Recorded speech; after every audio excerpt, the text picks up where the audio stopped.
Big TV భక్తి సమాచారం WhatsApp ఛానల్లో జాయిన్ అవ్వండి. అన్ని విశేషాలు ఎప్పటికప్పుడు తెలుసుకోండి.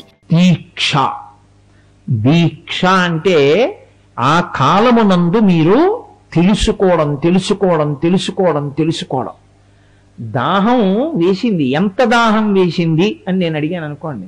మీకెంత దాహం వేస్తోంది అని అడిగాను అనుకోండి. మీ మోహం ఎంత దాహం వేస్తుందండి, దాహానికి కొలత ఉంటుందా, నీళ్ళు అంటాడు. ఇప్పుడు మీ దాహం తీరిపోయింది అనుకోండి, నేను నీకోసమే తెచ్చాను బిందె నీళ్లు తాగన్నాను అనుకోండి, నీకే బుర్ర ఉందా లేదా నాకెందుకంటారు. అవునా కదా? మీ దాహం తీరే వరకు గుటకలు వేస్తూ ఉంటారు. మీ దాహం తీరిపోయింది, ఇక ఒక్క గుటకేరు మీరు, అమ్మయ్య చాలని గ్లాసులో నీళ్లు మిగిలినా అక్కడ పెట్టేస్తారు. అవునా కదా? మీ దాహం తీరే వరకు గుటకలు వేయడం ఎటువంటిదో గురువు గారి దగ్గర కూర్చుని నేర్చుకోవడం నేర్చుకోవడం నేర్చుకోవడం నేర్చుకోవడం పనిగా పెట్టుకోవడమే అయ్యప్ప స్వామి వారి యొక్క దీక్షా విధానం. అందుకే దీక్ష యందు గురువు శిష్యుడు విడివడి ఉండే అవకాశం ఉండదు. గురువుతో కలిసి ఉంటాడు. ఉంటే ఏమవుతుంది? గురువుగారు సంధ్యావందనం చేసుకుంటారు, శిష్యులతో చేయిస్తారు. అందుకే సంధ్యావందనం రానివాడు కూడా అయ్యప్ప స్వామి వారి దీక్షలో గురువు గారి దగ్గర దీక్ష తీసుకుంటే వెంటనే సంధ్యావందనం చేస్తాడు. ఎందుకు చేస్తాడో తెలుసా అండి? సంధ్యావందనం చేయకపోతే మీరు దీక్షలా ఇస్తారు. కాబట్టి మీరు ఏం చేయాలి? మీరు సంధ్యావందనం ముందు నేర్పాలి. ఒరే నాయన ముందు సంధ్యావందనం ఇలా చేయరా అని చెప్పి మీరు దీక్ష ఇవ్వాలి. అసలు మీకు ఇప్పుడు మొట్టమొదటి నుంచి వచ్చిందా లేదా సంధ్యావందనం చేసే అధికారం లేదు ఒక ఆయనకి. సంధ్యావందనం కాకపోతే ఏం చేయాలో నేర్పుతారు. ఇప్పుడు గురువు గారు ఏమంటారంటే, ఒరే నాన్న స్నానం చెయ్యాలి మనం ఒక రోజున కార్తీక మాసం రండి. ఎప్పుడు చెయ్యాలి? గురువు గారు చెప్తారు. ప్రాతకాలంలో ఏ సమయంలో వెళ్ళాలో చెప్తారు. స్నానం చేయడం అంటే వెళ్ళి ములగడం కాదు. ఒక నదీ స్నానం చెయ్యడము అంటే స్నానం చేసేటప్పుడు నది ఒడ్డున ఉన్న మృత్తికని తీసి ఒక మంత్రంతో నదిలోకి విసరాలి. లేకపోతే మీరు చేసినటువంటి స్నాన ఫలితాన్ని బ్రహ్మగారి చేత సృష్టింపబడిన ఒక కుర్చీ తినేస్తుంది వెంటనే. నదీ స్నాన ఫలితం మీకు ఉండదు. ఎందుకంటే దానికి ఆకలి. అది అడిగింది బ్రహ్మగారిని. అడిగితే ఆయన అన్నాడు, నది ఒడ్డున ఉన్న మట్టి సమంత్రకంగా విసరకుండా స్నానం చేసిన వాడి నదీ స్నాన పుణ్యాన్ని నువ్వు తినే అన్నాడు. అది నదుల ఒడ్డును తిరుగుతుంటుంది అందుకే. కాబట్టి ఇప్పుడు నదీ స్నానం చేశానని ఈయన అనుకుంటాడు. ఈయన పుణ్యం ఎవరు తినేస్తారు? కుర్చీ తినేస్తుంది. కాబట్టి ఇప్పుడు గురువు గారు ఏం చేస్తారు? ఇప్పుడు ఈ మంత్రం చెప్పండి అని నది ఒడ్డుని నిలబడతారు. ఆయన చెప్తారు, శిష్యులు చెప్తారు. ఆయన విసురుతారు, శిష్యులు విసురుతారు. గురువు గారు స్నానం చేస్తుంటారు, శిష్యులు స్నానం చేస్తుంటారు. స్నానం చేయడం అంటే మీరు ఒకటి గుర్తుపెట్టుకోండి, ఎలా పడితే అలా స్నానం చేయకూడదు. ఒక నెలలో ఎప్పుడూ అసలు నదిలోకి మునిగి స్నానం చేయకూడదు. శ్రావణ మాసంలో ఎప్పుడూ నదీ స్నానం చేయకూడదు. నదీ స్నానం పరిహరింపబడింది. ఎట్టి పరిస్థితుల్లో శ్రావణ మాసంలో నదీ స్నానం చేసిన వాడి ఖాతాలో మహాపాపం వేస్తారు, విడిచిపెట్టేయాలి. ఇతర నెలల్లో స్నానం చేయొచ్చు. స్నానం చేసేటప్పుడు పురుషుడైతే ఓలా చేయాలి, స్త్రీ అయితే ఓలా చేయాలి. ఇది ఎవరు చెప్పాలి? గురువు గారు చెప్పాలి. కాబట్టి ఇప్పుడు గురువు గారు ప్రవాహానికి ఇలా నిలబడి స్నానం చెయ్యి అని చెప్తారు. ఆయన చేస్తారు, వీడు చేస్తారు. దీక్షలో ఉన్నాం కాబట్టి ఒళ్ళు ఇలా తుడుచుకోవాలి, వస్త్రం ఇలా కట్టుకోవాలి, గురువు గారు చెప్తారు, మీరు కట్టుకుంటారు. దీక్షలో ఉన్నటువంటి వాడు అంచులేని బట్ట కట్టకూడదు, అంచున్న బట్ట కట్టాలి. ఈశ్వర ఆలయంలోకి వెళ్ళేటప్పుడు లుంగీలా కట్టుకుని వెళ్ళకూడదు, గోచి పేసి కుర్చీళ్లు పోసి కట్టాలి, కట్టుకుని తీరాలి. అథవా రాకపోతేనే లుంగీ కట్టంతే. లుంగీ కట్టన్నది వైదికం కాదు. కాబట్టి నీకు రాదు, గురువుగారు నేర్పాలంతే, ఇచ్చినందుకు దీక్ష. మరి దీక్ష ఎందుకు ఇచ్చేవాళ్ళంటప్పుడు?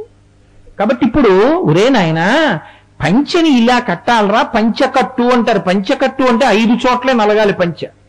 పంచె విప్పి విడిచిపెట్టారనుకోండి, 5 చోట్ల ఎక్కడ నలిగిందో మీరు చూస్తే 5 చోట్లే నలుగుతుంది. అంచుది అటు ఇటు తిప్పకూడదు, అటు తిప్పకూడదు, అలాగే కట్టాలి.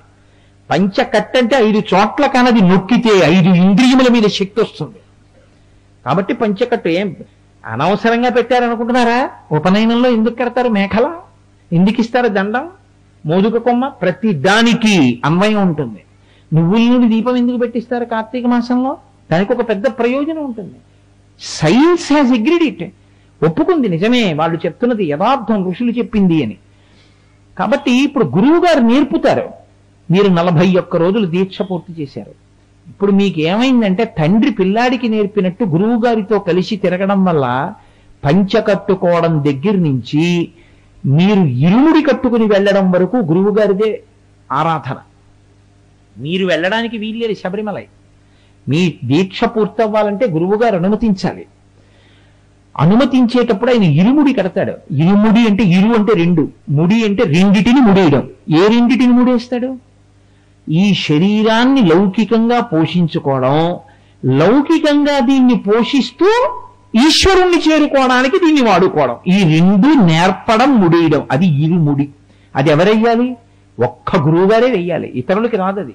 మిగిలిన వాళ్ళు ఏం చేస్తారు? అందుకే అమ్మ చెయ్యలేంది, నాన్న చెయ్యలేంది గురువు చేస్తాడు. అందుకే తల్లిదండ్రుల కన్నా గురువే గొప్పవాడు.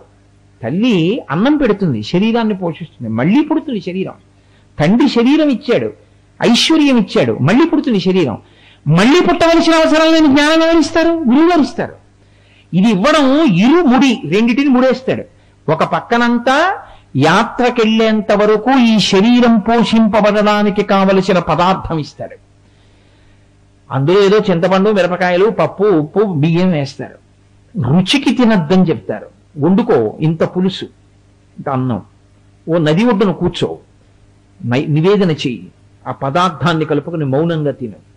మళ్ళీ ఆ ఇరుముడి తల మీద పెట్టుకుని మళ్ళీ స్వామియే అయ్యప్పో అంటూ చంద్రశేఖర పరమాచార్య మేనా విడుతుంటే అమ్మ కామాక్షి, అమ్మ కామాక్షి అంటూనే అడుగులేసేవారు. అలా స్వామియే అయ్యప్పో, అయ్యప్పో స్వామియే, ఎటు తిప్పండి ఆయన యొక్క కింకరుణ్ణి అంటూ పెడతారు. అప్పుడు ఏమవుతుంది? దీనికి చేరుతారు ఆఖరణ.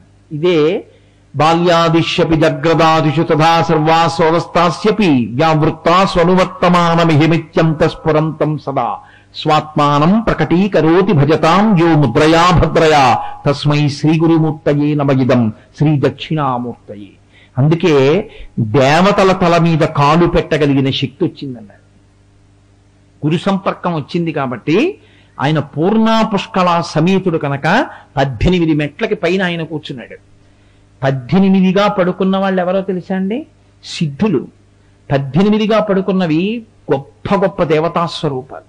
ఇప్పుడు ఆ దేవతల మీద మీరు కాలు పెట్టడానికి అధికారం ఇస్తారు. గురువు గారితో కలిసి ఉన్నారు కాబట్టి, దాహం తీరడానికి గుటకలు వేసినట్టు పుచ్చుకున్నారు కనుక అనుగ్రహిస్తారు. మా మీద కాలు పెట్టి పైకెళ్ళు.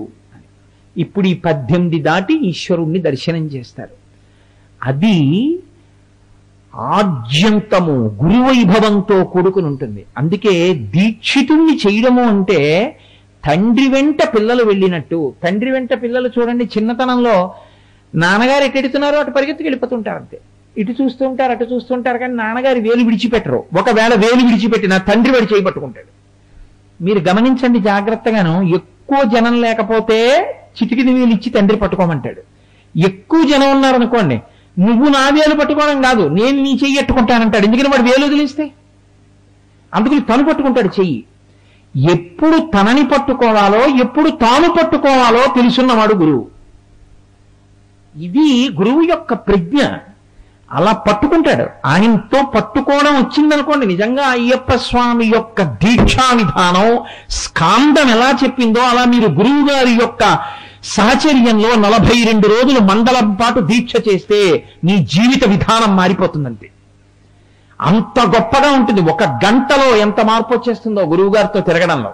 గురువుగారితో కలిసి చక్కగా భోజనం ఎలా చెయ్యాలి, పలహారం ఎలా చెయ్యాలి, పరిశీచనం ఎలా చెయ్యాలి, ఈశ్వరార్పణ ఎలా చెయ్యాలి, ఎలా భూషయనం చెయ్యాలి, ఏం చదివి పడుకోవాలి, ఏం చదివి లేవాలి, ప్రతి క్షణం బోధ జరుగుతూనే ఉంటుంది గురువుగారితో.